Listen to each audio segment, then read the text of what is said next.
Some people say your wedding day is supposed to be the happiest day of your life. They tell you it's a celebration of love, of commitment, of family coming together to witness something beautiful. But what happens when the people who were supposed to stand by you, the ones who raised you and promised to always be there, decide that your happiness doesn't matter as much as someone else's? What happens when your own parents choose perfection over presence and leave you standing at the altar of your dreams, completely alone? My name is Sarah, and this is the story of how my parents skipped my wedding because I refused to dim my light for my perfect sister's shadow. This is about betrayal that cut deeper than any knife, and a choice I made that changed everything.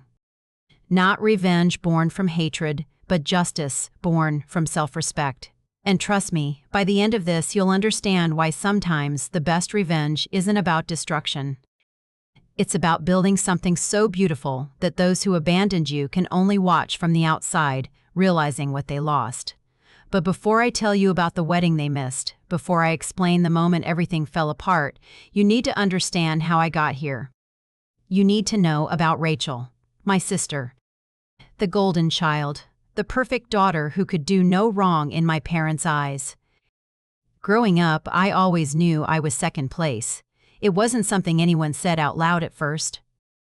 It was in the small things. The way my mother's face would light up when Rachel walked into a room, like someone had turned on the sun. The way my father would brag about Rachel's achievements to his friends, while my accomplishments got a polite nod and a, "That's nice, honey." Rachel was the star athlete, the straight-A student, the girl who dated the quarterback and got crowned homecoming queen. Me? I was the artsy one, the dreamer. The girl who preferred painting in her room to cheering at football games. I wasn't bad at anything, but I wasn't exceptional either. At least, that's what I believed for most of my life. My parents never said I was worthless, but they didn't need to. Their actions spoke louder than any words ever could. When Rachel graduated high school as valedictorian, my parents threw her a party that must have cost thousands of dollars. White tent in the backyard, catered food, a professional DJ, over 100 guests. I remember standing in the corner watching everyone celebrate her and feeling this hollow ache in my chest. I had graduated 2 years earlier with honors, and my parents had taken me to dinner at a chain restaurant, just the three of us. No celebration, no fuss. I told myself it was fine. I told myself I didn't need validation from them. But you know what? That was a lie. We all need our parents to be proud of us. We all need to feel like we matter. College was my escape. I went to an art school 4 hours away, and for the first time in my life, I felt like I could breathe. I wasn't living in Rachel's shadow anymore. I was Sarah, the talented graphic designer. Sarah, the girl with the incredible eye for color and composition. My professors loved my work. My classmates respected me. And slowly, painfully, I started to rebuild the confidence my childhood had stolen from me. That's where I met James. He was in my typography class, and he had this smile that could melt glaciers. He was kind, genuinely kind, not the fake nice that people use when they want something from you. He saw me. Not Rachel's sister, not the disappointment daughter, just me. And he loved what he saw. We dated for 3 years before he proposed, and let me tell you, it was the most beautiful moment of my life. We were in Paris, which I know sounds like a cliché, but James had saved for months to take me there because he knew how much I'd always dreamed of seeing the city. We were standing on a bridge over the Seine at sunset, and he got down on one knee right there with the Eiffel Tower glittering in the background. I cried. I said yes before he even finished asking the question. And for the first time in my entire life, I felt like I was someone's first choice. I was someone's priority. I mattered most to someone. When we got back home and I told my parents, their reaction was lukewarm. My mother smiled, but it didn't reach her eyes. My father shook James's hand and said, "Congratulations," in a tone that suggested mild approval, like we'd just told him we bought a new car. Rachel, of course, squealed and hugged me because Rachel was always good at playing the part of the supportive sister. But even then, I saw something flicker in her eyes. Something I couldn't quite name at the time. Planning the wedding became my obsession.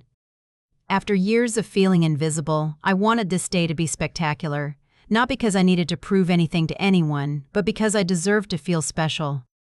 James and I had good jobs, we'd saved money, and we wanted to create something magical. Something that was entirely ours. I chose a venue that looked like something out of a fairy tale. An old estate with gardens full of roses, a glass conservatory for the reception, string lights that would make everything glow like starlight. I hired a photographer whose work had made me cry when I saw it in magazines. I found a dress that made me feel like a princess, all lace and silk and tiny pearls that caught the light. Every detail mattered to me. The flowers, the music, the way the tables would be set. This wasn't about being flashy or showing off. This was about creating one perfect day where I got to be the center of attention, where people would look at me and see something beautiful. But then Rachel announced her engagement. It happened 6 months before my wedding. I was at my parents' house for Sunday dinner, talking excitedly about the cake tasting James and I had scheduled for the following week when Rachel arrived with her boyfriend, Derek. I'd met him a few times. He seemed nice enough, a lawyer with a good family and the kind of conventional good looks that made my mother swoon. Rachel waited until dessert to drop the news. She held up her hand with this enormous diamond ring, and my mother actually screamed. Literally screamed with joy. My father jumped up to shake Derek's hand, pulling him into one of those backslapping bro hugs. The entire energy of the room shifted, like gravity itself had reoriented around Rachel. I sat there, my fork halfway to my mouth, watching this celebration unfold. And I really tried to be happy for her. I smiled, I congratulated them, I admired the ring and said all the right things. But inside, I felt something crack. Because even my one moment to be the bride, the special one, the daughter planning her big day, couldn't belong to just me. What made it worse was the timeline Rachel announced. She wanted to get married in 8 months. Just 2 months after my wedding. At first, I thought it might be okay. Our weddings would be separate events, separate celebrations. We'd both get our moment. I was so naive. The very next Sunday, when we gathered again at my parents' house, the conversation turned to weddings. My mother was going on and on about how exciting it was to have 2 daughters getting married so close together. She kept saying things like, 2 beautiful brides, and double the joy, and I kept nodding, trying to participate in the excitement. Then my mother said something that made my blood run cold. You know, with both weddings happening so close together, we need to be mindful of the budget. Supporting 2 weddings is quite a financial commitment. I looked up from my coffee. What do you mean? James and I are paying for our wedding ourselves. We've been clear about that from the beginning. My mother waved her hand dismissively.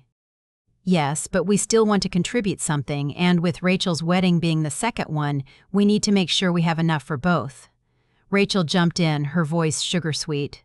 Oh, Sarah, I hope you don't mind, but Mom and I were thinking, since my wedding is going to be quite large, with Derek's family and the firm he works for, all his colleagues, maybe you could consider scaling yours back a little. You know, to make things more balanced? I stared at her. Balanced how?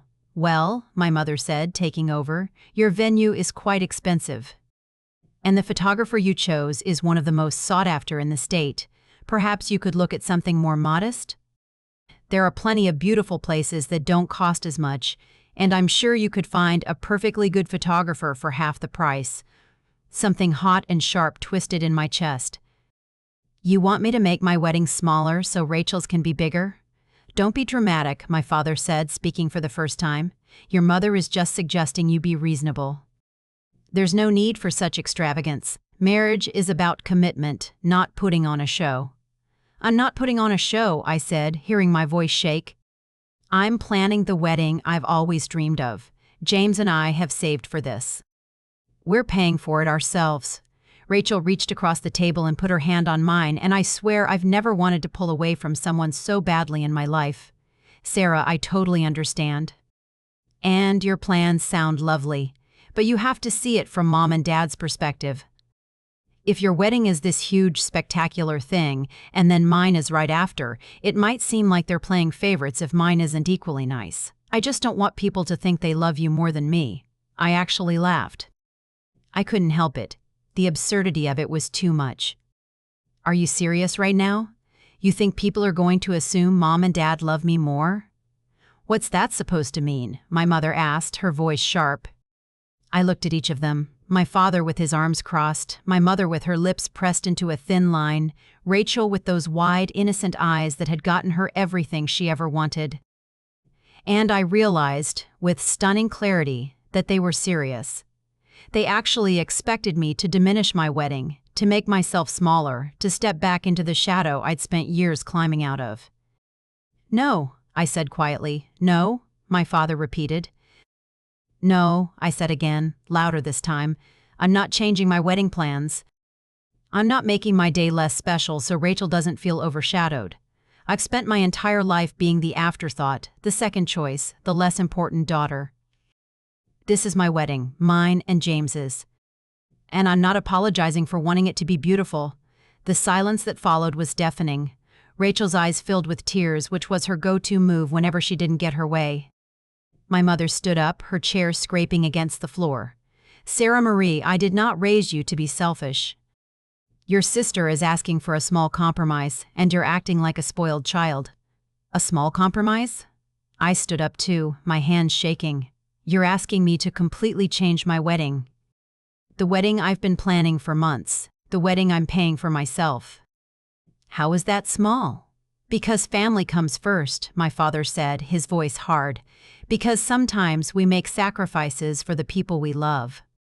Rachel has always been there for you, and now when she needs you to be understanding, you're being stubborn. That was the moment I understood. They would never see it.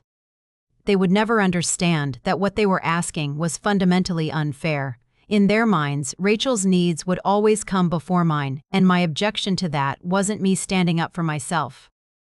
It was me being difficult. I grabbed my purse and walked out. I heard my mother calling after me, but I didn't stop. I drove home with tears streaming down my face, and when I walked through the door, James took one look at me and pulled me into his arms. I told him everything, every word, every moment, every horrible realization. And you know what he said? He said, "Then we're not changing a single thing. This is our day, and it's going to be exactly what we want." That's when I knew I was marrying the right man.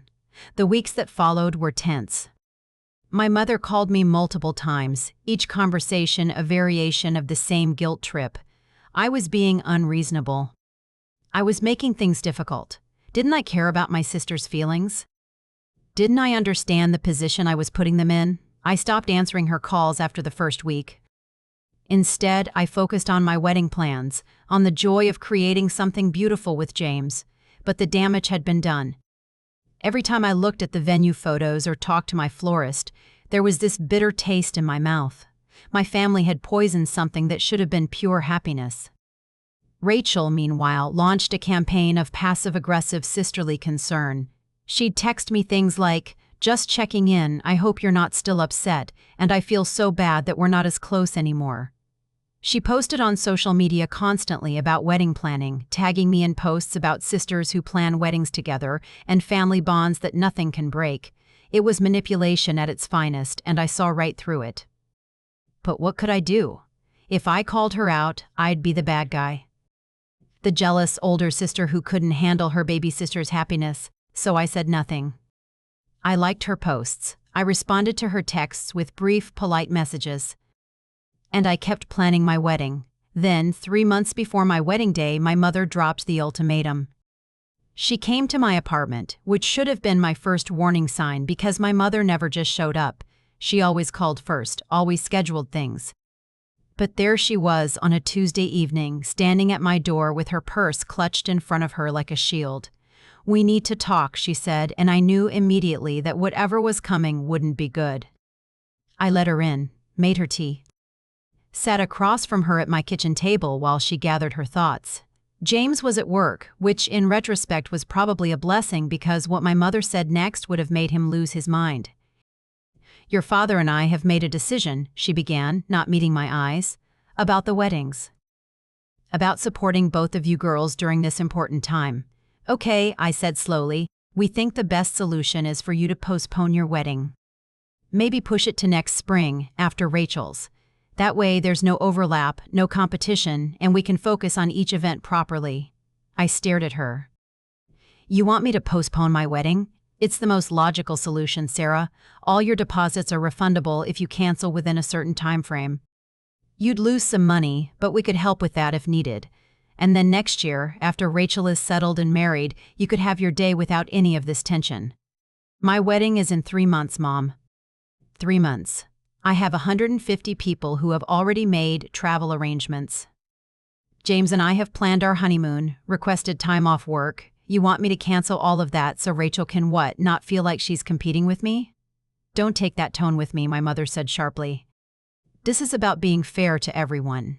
Rachel didn't plan to get engaged right before your wedding. It just happened that way, and now we're all trying to navigate a difficult situation. No, I said, and I was amazed at how calm my voice sounded. You're trying to make me disappear so Rachel can shine. Again. Like always. My mother's face hardened. Is that what you think? That we're trying to make you disappear? What else am I supposed to think? You've spent my entire life prioritizing Rachel over me.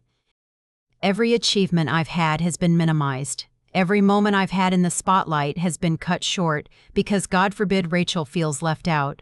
And now, on my wedding day, you want me to move it so she doesn't have to share the calendar year with me? You're being incredibly selfish, my mother said, standing up.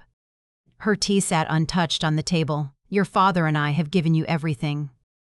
We raised you, educated you, supported you. And this is how you repay us. By refusing to make one small compromise for your sister? It's not a small compromise. I stood up too, my voice rising. It's my wedding. The most important day of my life. And you're asking me to postpone it like it's a dentist appointment? Then I guess you've made your choice, my mother said coldly. And I need you to understand something, Sarah. If you go through with this wedding as planned, if you refuse to be reasonable about this, then your father and I won't be attending. The words hung in the air between us. For a moment, I thought I'd misheard her. What? You heard me. We won't be there. We won't support a wedding that's deliberately designed to overshadow your sisters. We won't be part of this spectacle you're creating. It's not a spectacle, I whispered, but my voice had lost its strength. It's my wedding. It's a choice, my mother corrected. And if you choose to go forward with it as is, then you're choosing to do it without us. I hope that dress and that venue and that expensive photographer are worth losing your family over. She left. Walked out of my apartment and closed the door quietly behind her, which somehow felt worse than if she'd slammed it. I stood in my kitchen, staring at the untouched tea, trying to process what had just happened. My mother had just told me she wouldn't come to my wedding, my own mother.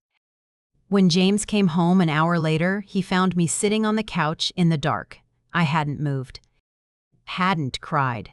I was just frozen, trapped in this loop of disbelief and hurt. He sat down next to me and I told him everything. They're bluffing, he said immediately. They have to be. No parent would actually skip their child's wedding over something like this. But I knew my parents better than he did. I knew that when they made threats, they followed through. It was how they'd trained Rachel and me growing up. Say what you mean what you say. Consistency was their parenting gospel. They're not bluffing, I said quietly. They'll do it. They'll stay home on my wedding day, and then they'll tell everyone it was my fault for being unreasonable. James pulled me against him, and finally, I cried. I cried for the little girl who'd never been quite good enough. I cried for the daughter who'd spent her whole life trying to earn love that should have been freely given, and I cried for the bride who would walk down the aisle without her parents there to see it. But even through the tears, even through the heartbreak, I knew what I had to do. I wasn't postponing my wedding. I wasn't making myself smaller, not this time. If my parents wanted to choose Rachel over me one more time, that was their decision to make. But I was done shrinking to make other people comfortable. The next few weeks were a special kind of torture. I called my father, hoping maybe he would be more reasonable than my mother, but he backed her completely. Your mother and I are united on this, he said. We think you're making a mistake, and we won't enable it by pretending everything is fine. I tried to explain, one more time, why what they were asking was unfair. I laid out all the reasons their ultimatum was unreasonable, but he just kept repeating the same lines. I was being selfish. I was putting my wants above family. I was choosing material things over relationships. You're the ones choosing not to come, I finally said. I invited you. The invitation is still there. You're the ones making this about Rachel. We're done discussing this, he said and hung up. Rachel, of course, played innocent. She called me crying, saying she never wanted this, that she told Mom and Dad they were being ridiculous, but she didn't actually do anything to change their minds. She didn't tell them she'd postpone her wedding instead. She didn't offer to have a smaller celebration so mine could stay as planned. She just cried and said how awful this whole situation was, as if she wasn't the center of it. I saw through it, but what hurt was that some people didn't. Relatives started calling, asking what was going on, why there was drama about the weddings. My mother and Rachel had clearly been talking to people, spinning the story their way. In their version, I was the bridezilla having a meltdown because I couldn't handle Rachel getting engaged. I was the jealous older sister who wanted all the attention. My mother's sister, my Aunt Linda, actually called to tell me I should be ashamed of myself. Your poor mother is beside herself, she said. Rachel is heartbroken, all because you can't be happy for your sister. I tried to explain my side, but she cut me off. I don't want to hear excuses, Sarah. Family is supposed to support each other. Your parents gave you everything, and this is how you repay them. I hung up on her.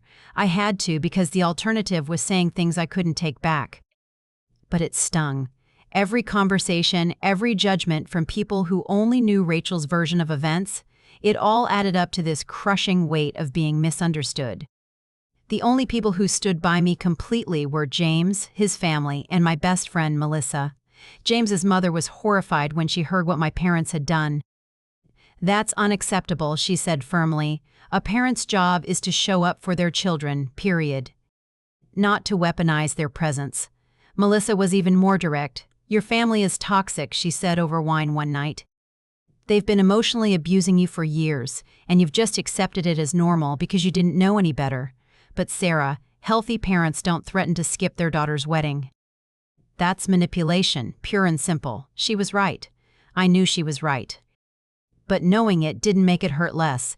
As my wedding day approached, I kept hoping my parents would change their minds.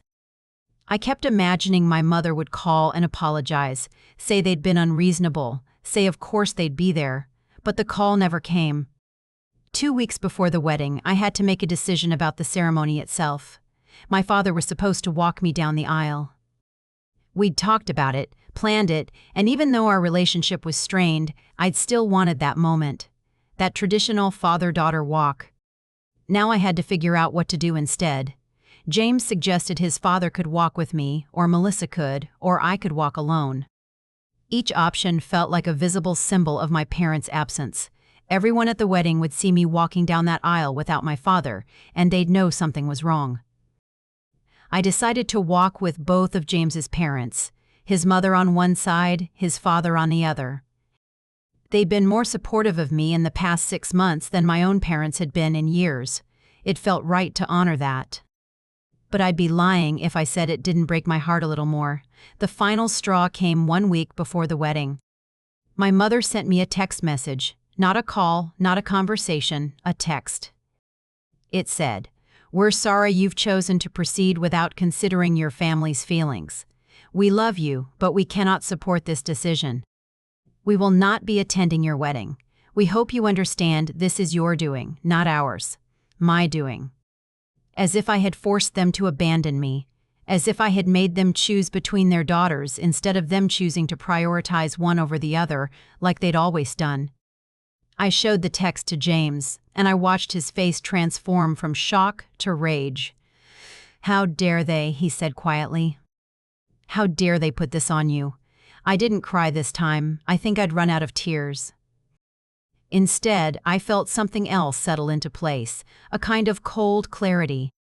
My parents had made their choice, and I had made mine. I was getting married with or without them. And if they wanted to live with that decision, that regret, that was on them. I didn't respond to the text. There was nothing left to say. Rachel, meanwhile, called me the day after that text. "Sarah, please," she said, Just talk to them. Just consider postponing. It's not too late. We could all be together, all be happy. You could postpone your wedding, I said calmly. You got engaged 6 months after I did. You're the one who created this timeline issue. If you postponed by 3 months, none of this would be a problem. Silence.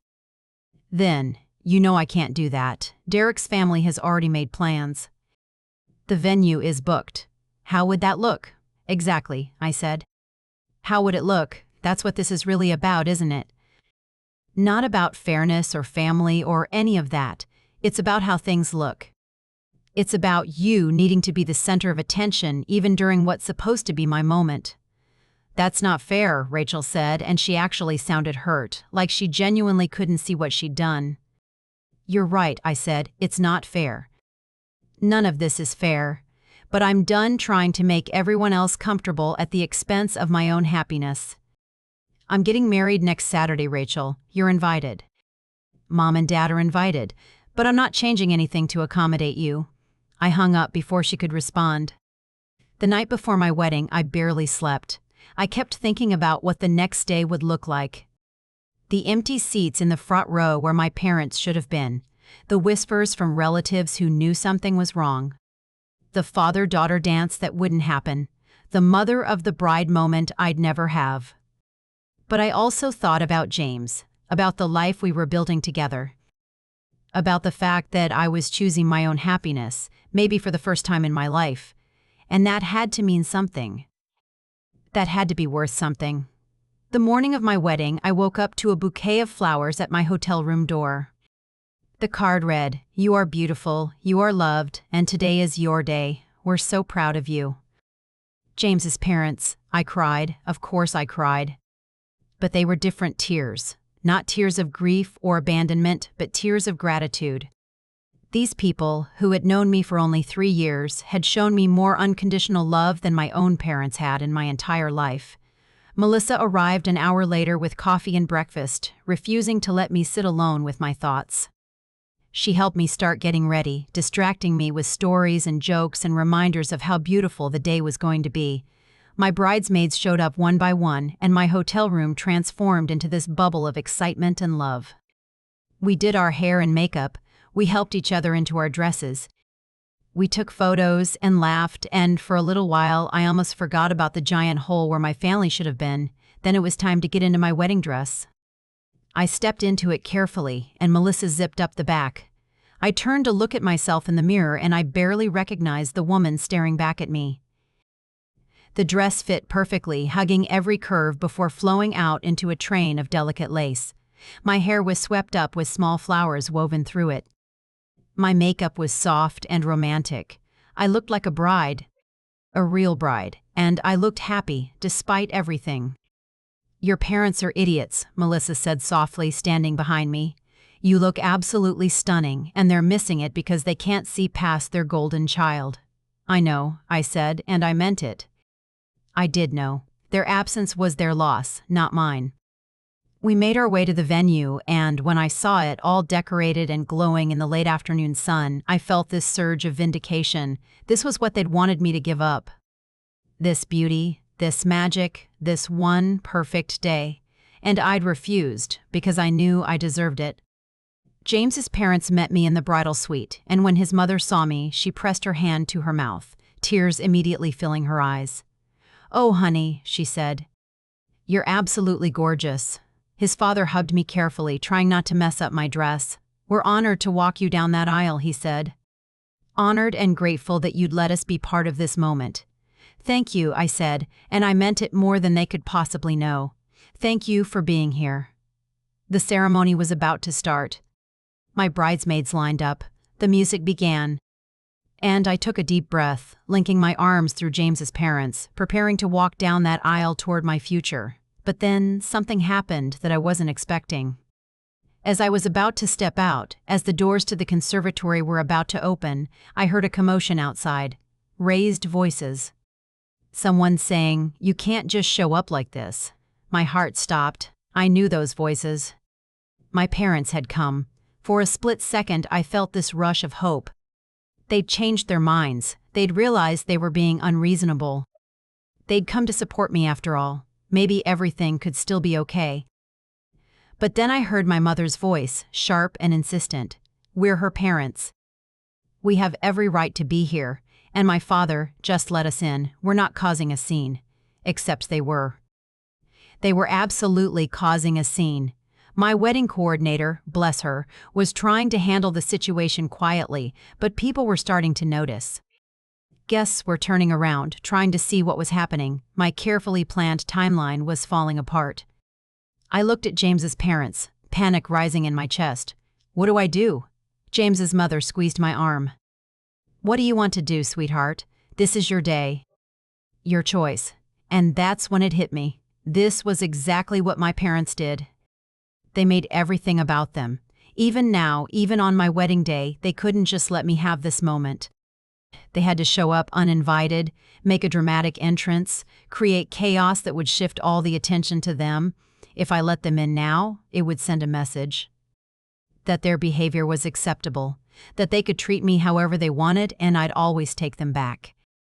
That there were no consequences for choosing Rachel over me, for threatening to abandon me, for making me feel worthless my entire life. I squared my shoulders. Tell them to leave. James's father nodded and went to deliver the message. I could hear him speaking in low tones, then my father's voice rising in anger. This is ridiculous. We're her parents. You chose not to come, James's father said firmly. You made that decision, you communicated it clearly, and now you don't get to change your mind at the last minute and disrupt her wedding. We have every right to be here, my mother insisted. You have an invitation, James's father said.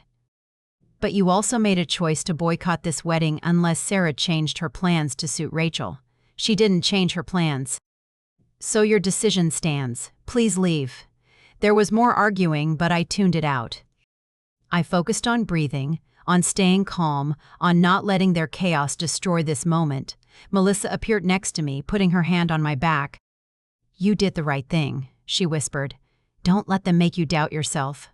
Finally, after what felt like forever but was probably only 2 minutes, my wedding coordinator came back. They're gone, she said gently. Security escorted them to their car. I'm so sorry that happened. It's not your fault, I said, and was surprised to find I meant it. I wasn't angry.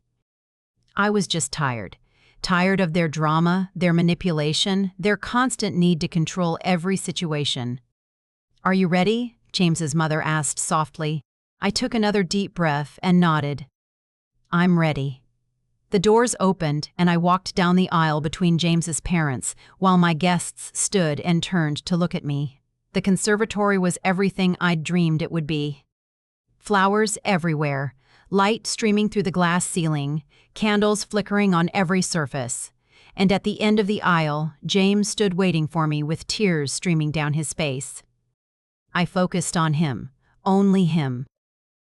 Not the empty seats in the front row where my parents and Rachel should have been, not the whispers I knew would happen later. Just James, the man who'd chosen me, who'd stood by me, who'd never once asked me to be smaller or quieter or less than I was. When I reached him, he whispered, "You're the most beautiful thing I've ever seen."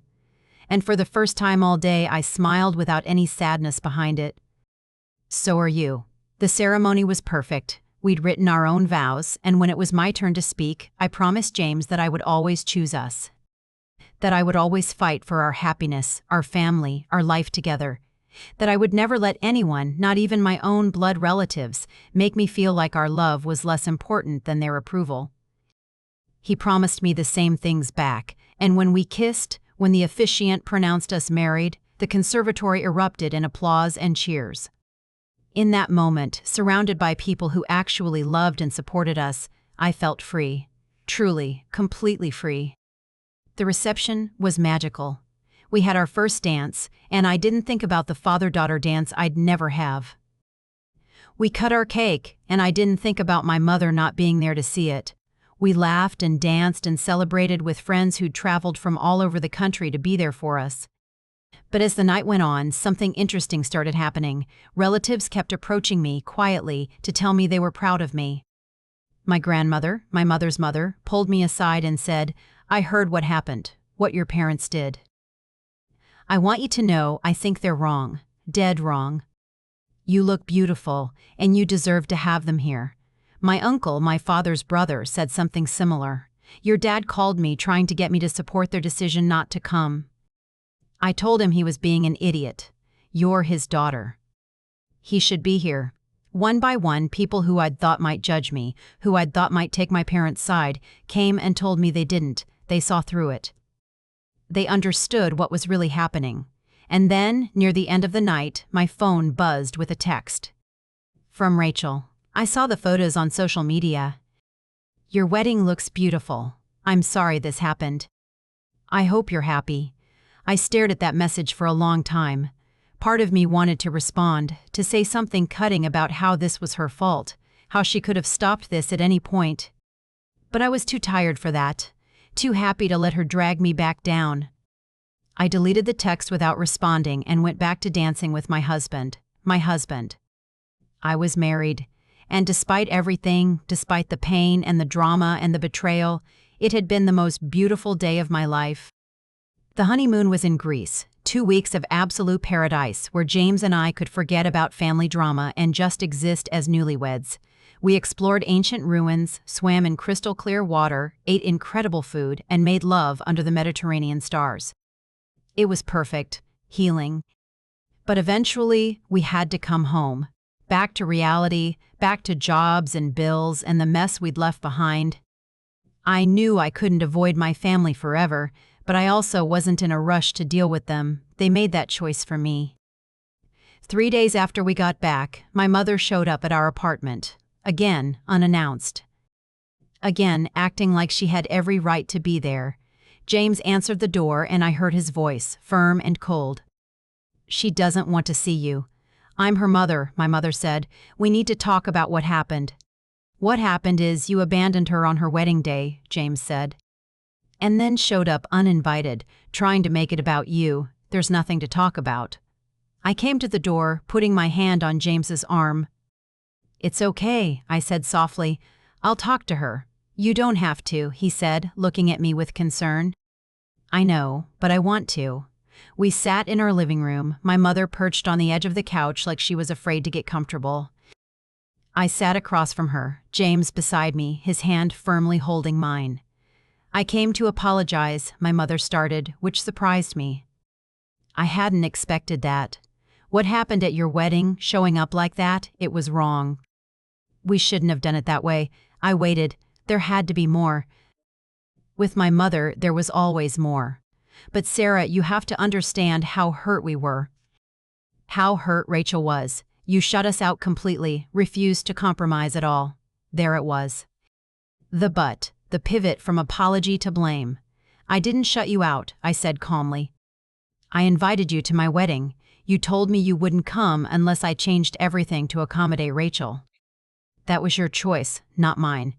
You were being unreasonable, my mother said, and I could see her getting defensive. All we asked was for you to be a little more modest, a little more considerate. You asked me to postpone my wedding, I corrected. You asked me to choose a cheaper venue, a different photographer, to make my wedding smaller so Rachel's wouldn't seem less special by comparison. That's not asking for a little consideration, Mom. That's asking me to disappear. That's not what we wanted, my mother said, but her voice lacked conviction. Isn't it, though? I asked. Be honest. When have you ever put me first? When have my achievements, my happiness, my life ever mattered as much as Rachel's? My mother opened her mouth, then closed it. She looked at me like I'd asked her to solve an impossible math problem. I can't think of a single time, I said softly, not one. And that's the real problem, Mom. It's not about the wedding. It's about a lifetime of being second place, of watching you celebrate Rachel's smallest accomplishments while barely acknowledging my biggest ones, of feeling invisible in my own family. We love you, my mother said, and tears started forming in her eyes. We've always loved you. Love isn't enough if it's not shown equally, I said. And your actions have never matched your words. You love me, but not enough to come to my wedding. You love me, but not enough to stand up for me when Rachel wanted me to change everything. You love me, but only when I'm convenient, when I'm not asking for too much or taking up too much space. That's not fair, my mother whispered. What's not fair is spending 28 years trying to earn approval from people who were never going to give it to me, I said. What's not fair is you coming here now, after everything, and still trying to make this my fault. My mother stood up. I can see you're still angry. Maybe we should talk when you've had more time to calm down. I am calm, I said. This is me calm. This is me finally seeing clearly. Your father and I are willing to move past this, my mother said. To forgive what happened and start fresh. But you need to be willing to meet us halfway. And there it was again. The expectation that I would be the one to bend, to compromise, to make things easier for everyone else. They were willing to forgive me as if I was the one who'd done something wrong. No, I said. My mother looked shocked. No, I repeated. I don't need your forgiveness because I didn't do anything wrong. I planned a beautiful wedding, invited my family, and got married when you chose not to attend. That's not something I need forgiveness for. So what are you saying? My mother asked, and I could hear the edge in her voice. That you're cutting us off? Choosing your pride over your family? I'm choosing myself, I said. Maybe for the first time ever, I'm choosing to surround myself with people who actually show up for me, who celebrate me instead of constantly trying to make me smaller. If that means having distance from you and Dad, then that's what it means. My mother's face went through several emotions: shock, hurt, anger, and finally a cold hardness I'd seen before when she didn't get her way. You'll regret this, she said. When you have children, when you need us, you'll regret pushing us away. Maybe, I said. But I doubt it. She left without another word. No hug, no goodbye, just walked out and closed the door behind her. James pulled me into his arms immediately, and I let him hold me while I processed what had just happened. I'm proud of you, he said into my hair. That took incredible strength. It doesn't feel strong, I admitted. It feels terrifying. That's how you know it's real, he said. The stuff that matters is always scary. The weeks that followed were strange. I kept expecting to feel guilty, to second-guess my decision to set boundaries with my parents. But instead, I felt lighter, like I'd been carrying this enormous weight my entire life and had finally set it down. James and I settled into married life. We combined our apartments, fought about whose furniture to keep, learned how to navigate living together full-time. It was normal, domestic, beautifully mundane. Everything my wedding had been was special and magical, but this everyday life together was even better. But the drama with my family wasn't over, because Rachel was getting married in 6 weeks, and apparently my absence was becoming a problem. Rachel called me on a Wednesday evening. I almost didn't answer, but curiosity got the better of me. Hello, Sarah, hi, can we talk? She sounded tentative, which was unusual for Rachel. Normally she was so confident, so sure of herself. What about? About my wedding. About you coming. I sat down on the couch. I haven't decided if I'm coming. You have to come, Rachel said, and there was a note of desperation in her voice. You're my sister. You're supposed to be there. You weren't at mine, I pointed out. That was different. That was because of Mom and Dad. So you're saying if Mom and Dad hadn't made it an issue, you would have come to my wedding? Silence. Then, quietly, I don't know, maybe. At least she was being honest. Kind of. Rachel, why do you really want me there? I asked. Be honest, she sighed. Because people keep asking where you are. They've seen your wedding photos, and they're asking why we're not talking, why you're not involved in my wedding planning, and I don't know what to tell them. So you want me there for appearances, I said flatly. No, I want you there because you're my sister. Because despite everything, I do love you. But not enough to stand up for me, I said. Not enough to tell Mom and Dad they were wrong. Not enough to consider postponing your wedding when it was clear having them so close together was causing problems. I couldn't postpone, Rachel said. Derek's family, the venue, everything was already set. And my wedding wasn't? I asked. Rachel, I need you to understand something. You've spent our entire lives getting whatever you wanted because Mom and Dad made sure of it. And any time I wanted something too, any time my needs conflicted with yours, I was expected to be the one to step back. I'm done with that. I never asked for that, Rachel said, and she sounded like she was crying. I never asked them to treat you differently. Maybe not out loud, I said, but you never stopped it either. You never once said, hey, maybe Sarah deserves attention too. You just accepted being the favorite and let me deal with the consequences. What do you want from me? Rachel asked. What do I need to do to fix this? It was a good question. What did I want? An apology. An acknowledgement? For her to go back in time and be a better sister? None of those things were possible, not really. I want you to understand that there are consequences to how our family has treated me, I said finally. I want you to stop acting like I'm the bad guy for having boundaries. And honestly, Rachel, I want you to think about whether you actually want me at your wedding or whether you just want me there to make things look normal for everyone else. Can't it be both? She asked quietly. I laughed, but it wasn't a happy sound. Yeah, I guess it can be, but that doesn't mean I have to come. Will you at least think about it? Rachel asked. Please? The wedding is in 6 weeks. I'm not asking you to be a bridesmaid or give a speech or anything. Just come. Be there. Show that we're still family. I'll think about it, I said, which was more than I'd planned to offer. After we hung up, I told James about the conversation. He listened carefully, then asked, What do you want to do? I don't know, I admitted. Part of me wants to go, to be the bigger person, to show that I'm not bitter or angry. But another part of me thinks that going sends the message that everything is fine, that they can treat me however they want and I'll always come back. Those are both valid feelings, James said.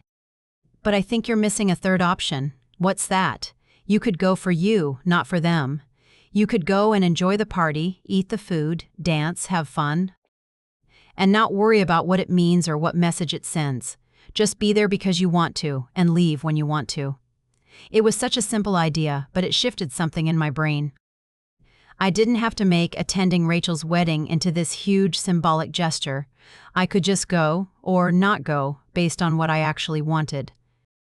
Not what my family expected, not what would make me look good, just what I genuinely wanted. I'll think about it, I told James. I have 6 weeks to decide. In the end, I decided to go to Rachel's wedding.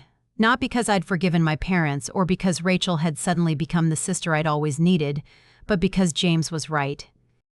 I could go for me. I could see Rachel get married, wish her well, and still maintain my boundaries. Plus, I'd be lying if I said I wasn't curious. After all the drama about my wedding being too flashy, too extravagant, I wanted to see what Rachel's looked like. I wanted to see if it was actually bigger and better, or if that had all been in my parents' heads. The venue was beautiful, I had to admit. A country club with manicured lawns and a ballroom that probably cost a fortune to rent. The flowers were expensive, the decorations elaborate. It was a lovely wedding by anyone's standards, but it wasn't better than mine. It was just different. And realizing that, seeing that my parents' fears about Rachel being overshadowed had been completely unfounded, made the whole situation even more absurd. I arrived with James, dressed in a simple but elegant dress, nothing that would draw too much attention. We found our seats, which were notably not at the family table in the front. We were somewhere in the middle, with cousins I barely knew. The message was clear. I was invited, but I wasn't really part of the family anymore. That should have hurt. A few months ago, it would have devastated me. But now, I just felt nothing. They'd made their choice, and I'd made mine. The ceremony was lovely. Rachel looked beautiful in her dress, Derek looked happy and nervous, and the whole thing went off without any drama. My parents were in the front row, crying tears of joy, so proud and present for Rachel in a way they'd never been for me. I watched them, feeling oddly detached, like I was observing strangers. At the reception, I danced with James, ate the excellent dinner, and generally had a nice time. Several relatives came over to say hello, to comment on how good I looked, to ask about married life. The conversations were pleasant but surface level. No one mentioned my wedding, or the fact that my parents hadn't attended, or the giant elephant in the room, except for my grandmother. She pulled me aside during dinner, her hand surprisingly strong on my arm. "Walk with me," she said, and it wasn't really a request. We stepped out onto the terrace, away from the noise of the party. She looked at me with those sharp eyes that seemed to see everything. "Your mother is a fool," she said bluntly. I laughed, surprised. "Grandma, It's true, I raised her better than this. I taught her that you don't play favorites with your children, that you love them equally even when they're different. And she forgot all of that with you and Rachel. It's complicated, I said, falling back on the phrase everyone used. It's not complicated, my grandmother corrected. It's simple. Your mother loves the idea of Rachel more than she loves the reality of you. Rachel is easy. She fits into the mold your mother imagined. You're different, more complicated, more interesting. And your mother never figured out how to love complicated. Tears stung my eyes. That's a harsh way to put it, but it's true, isn't it? She squeezed my hand. I'm proud of you, you know, for standing up for yourself. For refusing to make yourself smaller. Your wedding looked absolutely stunning, by the way. I saw the photos your great aunt shared. You did, of course, and I saw what you did with yourself. You built a beautiful life, found a good man, created something real, without their help, without their approval. That takes real strength. It doesn't always feel like strength, I admitted. Sometimes it just feels lonely. That's the price we pay for authenticity, my grandmother said. But trust me, it's worth it. Living a life that's true to yourself is worth more than any approval from people who will never see you clearly. We stood there for a moment, looking out at the manicured lawns, and I felt something settle in my chest. She was right. Everything I'd done, every boundary I'd set, every difficult choice I'd made, it had all been worth it. Thank you, I told her, for seeing me. Always, she said, and pulled me into a hug that smelled like her perfume and felt like home. When we went back inside, I noticed my mother watching us from across the room. Our eyes met, and for a second, I saw something flicker across her face. Regret, maybe? Or just surprise that I was getting along so well with her mother. I looked away first. Whatever she was feeling, it wasn't my problem to solve. Not anymore. The rest of the reception passed uneventfully. Rachel and Derek had their first dance, cut the cake, did all the traditional wedding things. During the father-daughter dance, I stepped outside again, not wanting to watch my father hold Rachel while remembering that he'd chosen to miss holding me. James found me out there after a few minutes. You okay? Yeah, I said, and meant it. I'm good. Are you ready to go? Whenever you are. We said goodbye to a few people on our way out, including Rachel. She hugged me tightly, whispered, "Thank you for coming," in my ear, and I hugged her back. It wasn't reconciliation. It wasn't forgiveness. It was just acknowledgement. We were sisters, we had history, and maybe someday we'd figure out what our relationship could look like. But not today. As James and I drove home, he asked, "Any regrets?" I thought about it, about my wedding without my parents.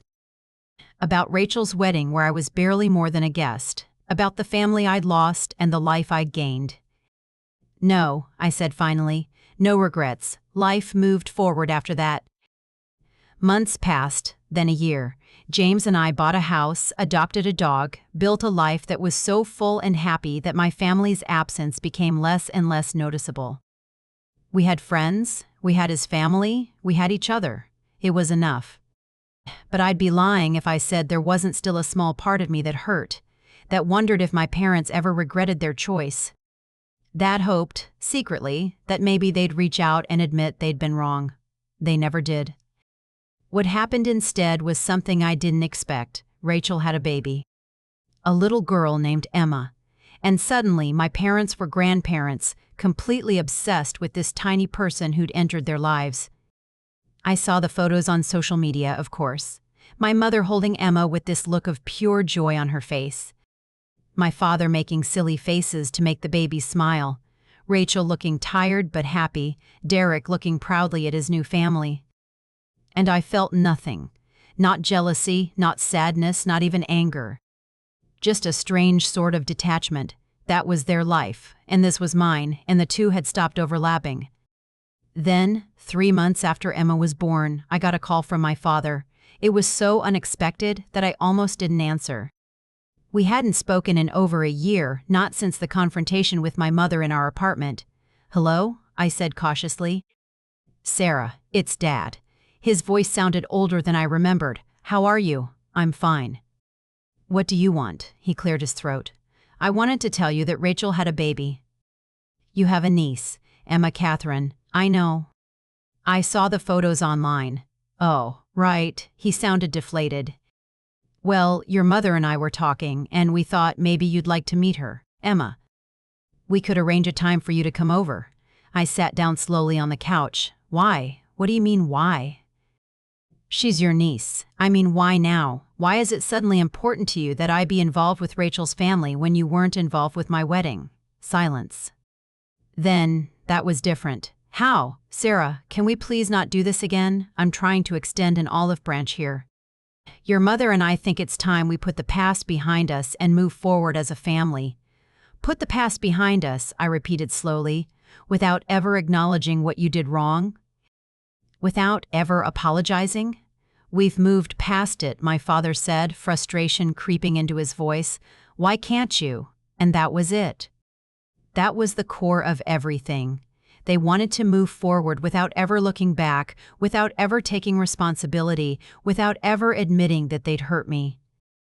They wanted me to just forget, forgive, and pretend everything was fine. I can't do that, I said quietly. I can't just pretend nothing happened because it's convenient for you now.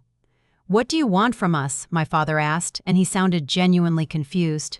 What do we need to do? Acknowledge that you were wrong, I said.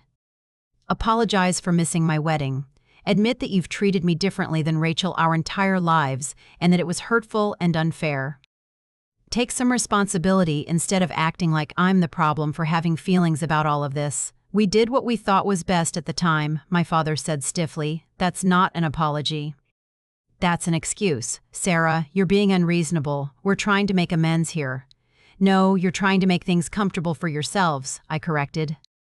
You want access to me without having to deal with the hard stuff. You want me to meet Emma and be part of family gatherings and act like everything is normal, but you don't want to do the work of actually repairing what you broke. What we broke? My father's voice rose. You're the one who pushed us away. You're the one who chose your pride over your family. I chose my self-respect, I said, my voice shaking. I chose to stop accepting scraps of love from people who should have loved me unconditionally. And if you can't see the difference, then we don't have anything else to talk about. Fine, my father said coldly. If that's how you want it. But don't come crying to us when you regret this decision. Don't expect us to welcome you back with open arms when you finally realize what you've thrown away. I won't, I said, and hung up. I sat there for a long time afterward, phone in my hand, processing what had just happened.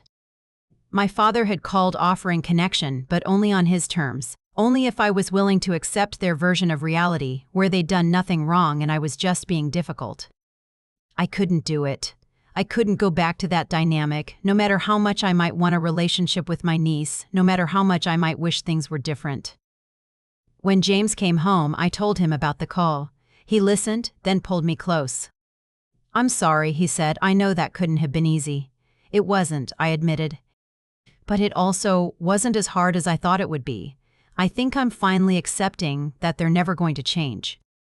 They're never going to be the parents I needed. Their loss, James said firmly, their complete and total loss. 2 years after my wedding, I got pregnant. It wasn't planned exactly, but it wasn't a surprise either. James and I had been talking about kids, about building a family, about what that would look like. And when I saw those 2 pink lines on the test, I felt this overwhelming rush of joy. I was going to be a mother. We were going to have a baby, our own little family. James cried when I told him, happy tears, the best kind. We spent the evening planning, dreaming, imagining what our child would be like. Would they have his eyes or mine? His sense of humor or my creativity? Would we have a boy or a girl? But underneath all that excitement was another feeling, a complicated one. Because becoming a parent meant thinking about my own parents, about the relationship we didn't have, about what my child would miss out on by not having grandparents who were present in their lives. I thought about telling them. About calling my mother and saying I'm pregnant, and maybe, just maybe, this being the thing that bridged the gap between us. Because surely grandchildren changed things. Surely they'd want to be part of their grandchild's life. But then I remembered the call from my father. The complete lack of accountability, The expectation that I should just forgive and forget without them ever acknowledging what they'd done wrong. And I realized that telling them about my pregnancy wouldn't change anything. It would just give them another avenue to hurt me, another way to make me feel less than. So I didn't tell them. I shared the news with James's parents, who were absolutely overjoyed. With my friends, who threw me a beautiful baby shower. With my grandmother, who cried happy tears and told me I was going to be an amazing mother. But not with my parents or Rachel. Let them find out from someone else, I thought. Let them see photos on social media or hear through the grapevine. Let them experience the same exclusion they'd given me. It felt petty when I thought about it that way, but it also felt right. Like I was protecting myself and my baby from people who'd proven they couldn't be trusted with something precious. The pregnancy was mostly smooth. Normal morning sickness, the usual aches and pains, but nothing serious. James was incredible, attentive and caring and excited. His parents were involved but not overbearing, asking permission before buying things, respecting our choices about how we wanted to raise our child. I painted the nursery myself, spending hours getting the colors just right. Soft greens and yellows, with clouds on the ceiling and a quote from Winnie the Pooh on the wall. "You are braver than you believe, stronger than you seem, and smarter than you think." I hummed that quote up and thought about all the times my parents had made me feel like I wasn't enough. And I promised my unborn child that I would never do that to them, that they would always know they were loved, valued, important. That I would show up for every moment, big and small, that they would never doubt their place in my heart. At 7 months pregnant, I was waddling through the grocery store when I ran into my Aunt Linda, the same aunt who'd called me after the wedding drama to tell me I should be ashamed of myself. We made eye contact across the produce section, and I saw the moment she noticed my belly. Her face went through several expressions: shock, confusion, maybe hurt that she hadn't known. She walked over to me, and I braced myself for whatever was coming. "Sarah," she said. "You're pregnant."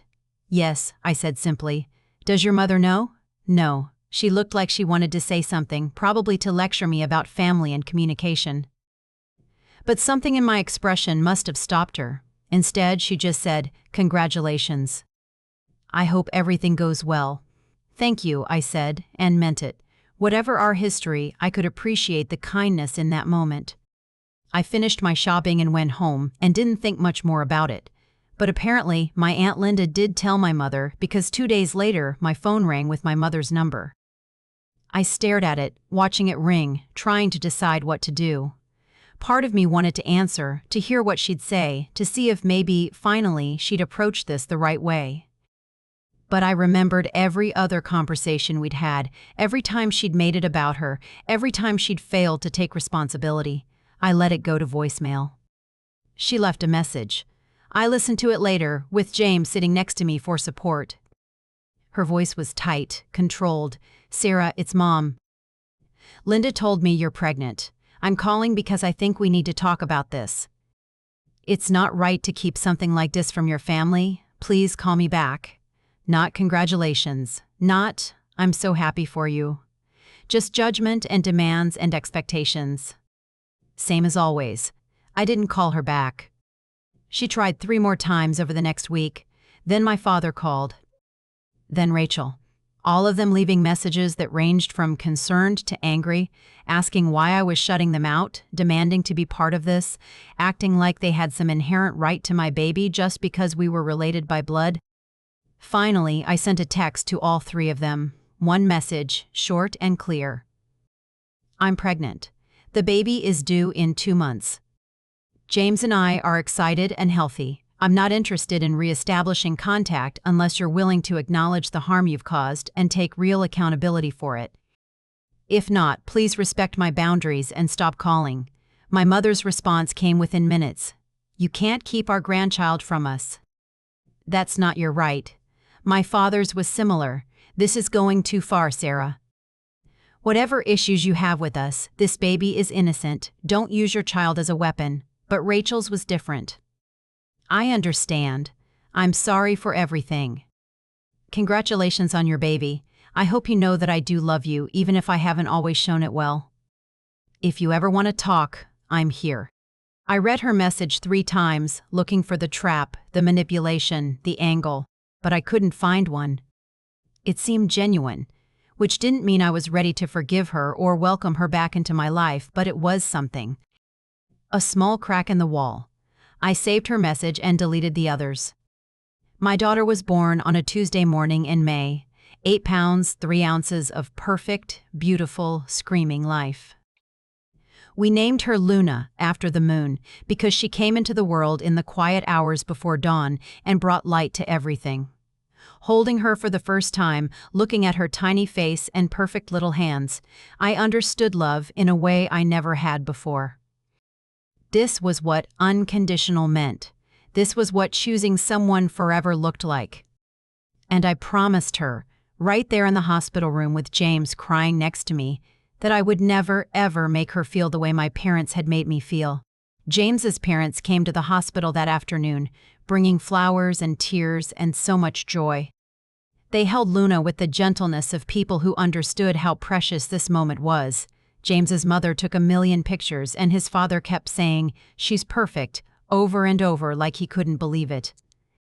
This was what grandparents were supposed to look like, I thought, present, excited, grateful to be included. Not demanding, not entitled, just honored. We went home 2 days later and the real adventure began. Sleepless nights, endless diapers, learning to navigate being parents. It was exhausting and beautiful and overwhelming in the best possible way. My house filled with visitors, friends bringing meals and offering help, my grandmother coming to stay for a week to help us adjust. But my parents weren't there. Rachel wasn't there, and honestly, I didn't miss them. The hole where they should have been was so old, so familiar, that I'd learned to live around it years ago. What surprised me was that they kept trying to insert themselves into Luna's life without actually doing the work of repairing our relationship. My mother sent gifts, packages that arrived with cards addressed to our granddaughter Luna, expensive baby clothes, toys, books. No apology, no acknowledgement, just presents as if that was enough. I donated most of it. Kept a few things that were genuinely useful, but the rest went to charity. I wasn't going to let my daughter be bought or manipulated the way I had been. The messages continued too, my mother asking for photos. My father demanding to meet Luna, both of them acting like they had some inherent right to access my child just because of biology. It was exhausting and infuriating. Finally, after 3 months of this, I called my mother. Not because I wanted to reconcile, but because I needed to set a final boundary, a line in the sand. "Hello," she answered immediately, like she'd been waiting for my call. "It's Sarah." "We need to talk." "Oh, thank God," my mother said, and I could hear the relief in her voice. "I've been so worried." "When can we come meet Luna? We could come this weekend if that works." "That's not why I'm calling," I cut her off. "I'm calling to tell you to stop. Stop sending packages, stop asking for photos, stop demanding access to my daughter. She's our granddaughter," my mother said, her voice going hard. "We have a right to know her." "No, you don't. Rights aren't given just because of DNA. They're earned through behavior, through relationship, through actually showing up in meaningful ways. You didn't show up for my wedding. You haven't apologized for any of the ways you've hurt me over the years. You haven't taken any accountability. So no, you don't have a right to my daughter." "This is ridiculous," my mother said. "You're punishing us for something that happened years ago. I'm protecting my daughter from people who've proven they play favorites, who manipulate, who can't acknowledge when they're wrong. Do you really think I want Luna to grow up watching you treat her cousins, Rachel's kids, better than you treat her? Do you think I want her to experience what I experienced?" Silence. Then, quietly, "We wouldn't do that." "Yes, you would, because you can't even see that you did it to me. You're so convinced that you were fair, that you treated us equally, that you can't even acknowledge the reality of what happened. And I won't let you do that to Luna." "What do you want from us?" my mother asked, and she sounded tired. "What do we have to do? I've told you already, multiple times. Acknowledge what you did. Take responsibility. Apologize sincerely without excuses or justifications. Show me through your actions, not just your words, that you understand why what you did was hurtful. We're sorry, my mother said. There. We're sorry. Can we please move past this now? That's not an apology, I said. That's saying words you think I want to hear.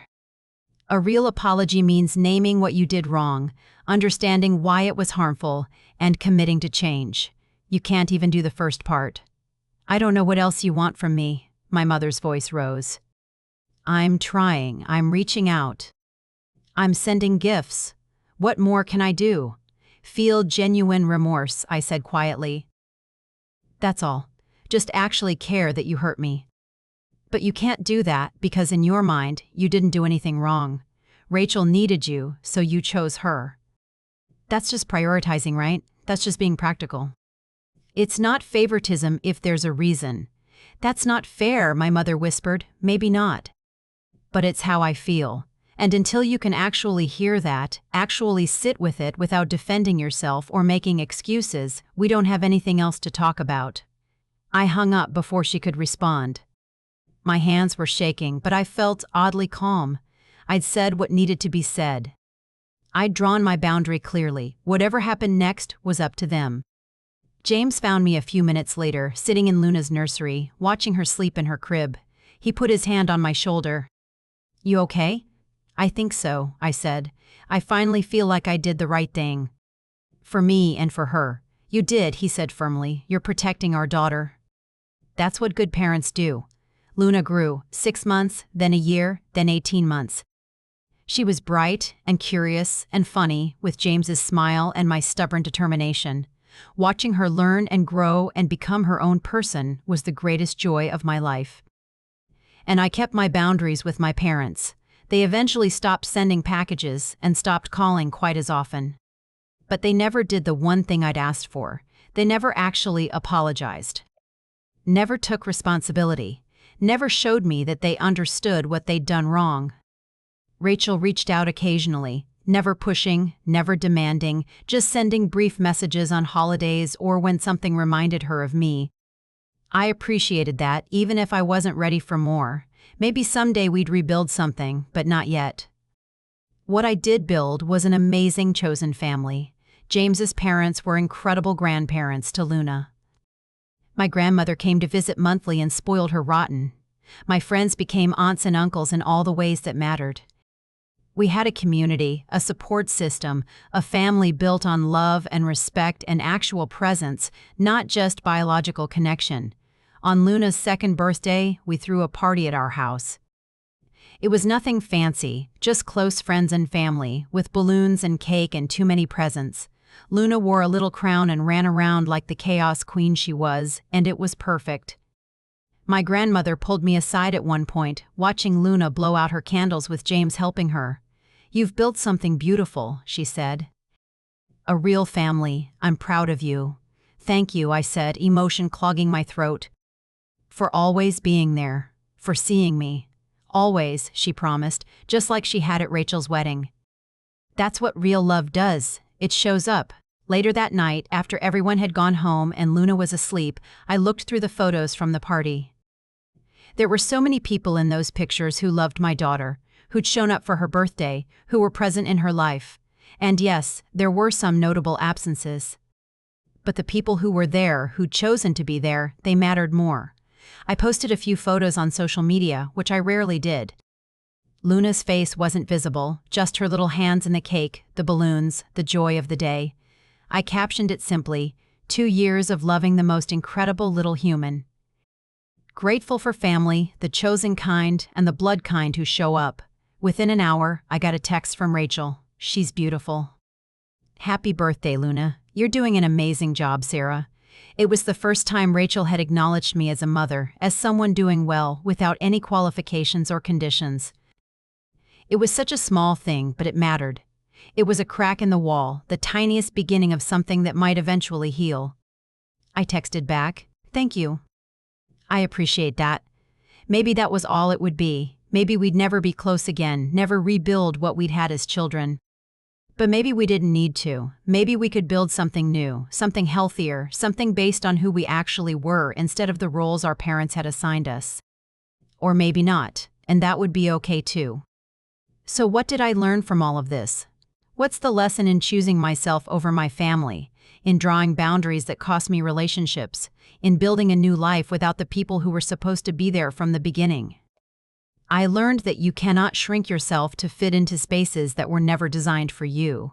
I spent years trying to be less, trying to take up less room, trying to need less attention and validation, all so my sister could shine brighter.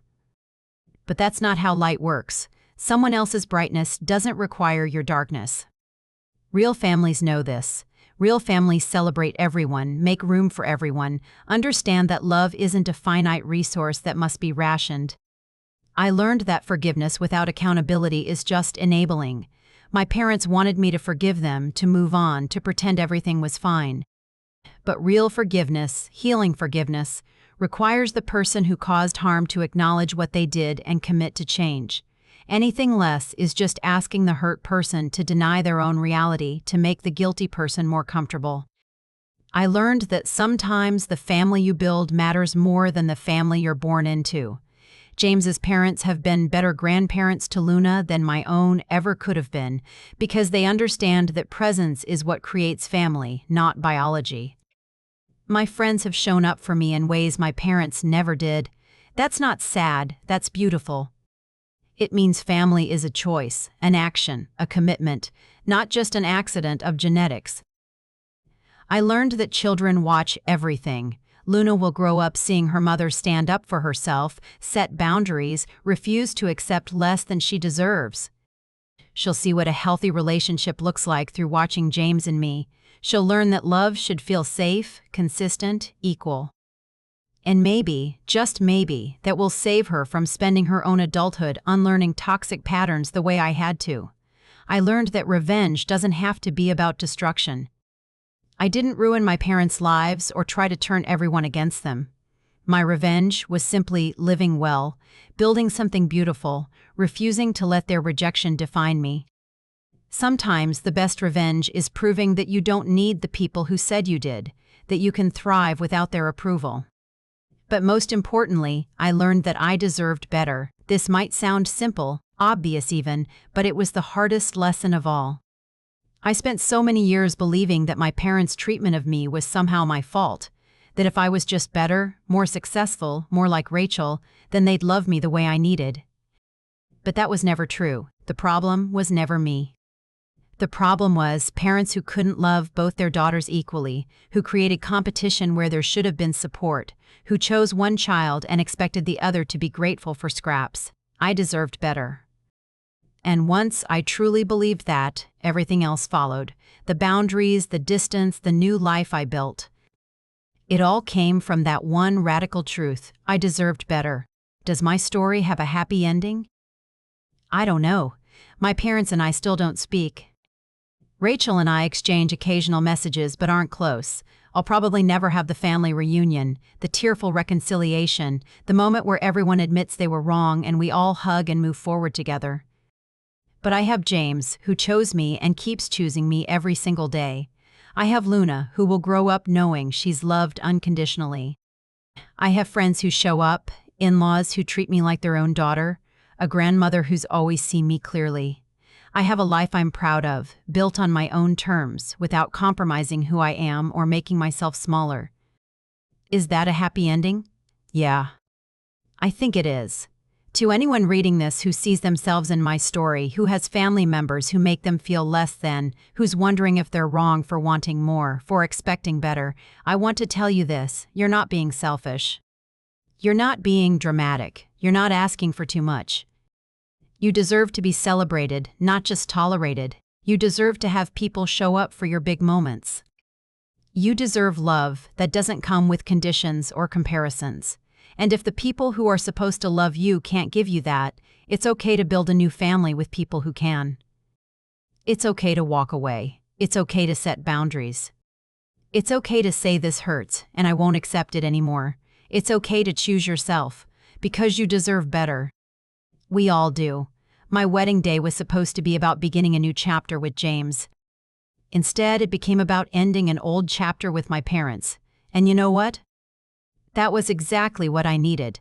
Sometimes we need to close doors to make room for new ones to open. Sometimes we need to let go of who we wished our families would be so we can appreciate who they actually are. And sometimes, the bravest thing we can do is walk away from love that hurts us and towards love that heals us. That's not revenge. That's not bitterness. That's survival. That's self-respect. That's choosing life over loyalty to people who never earned it. So yes, my parents skipped my wedding because I refused to make it less flashy than my perfect sisters. But that absence taught me more than their presence ever did. It taught me that I'm strong enough to stand alone. That I'm worthy of being someone's first choice. That I can build something beautiful without their approval or support. And in the end, that's the greatest gift they could have given me. Not because they meant to, but because their rejection forced me to finally, truly choose myself. That choice saved my life, and I hope if you need to make that same choice, you'll find the courage to do it too. You deserve your own happy ending, even if it looks different than you imagined. Even if it means walking away from people you love, even if it's hard. You deserve better, never forget that.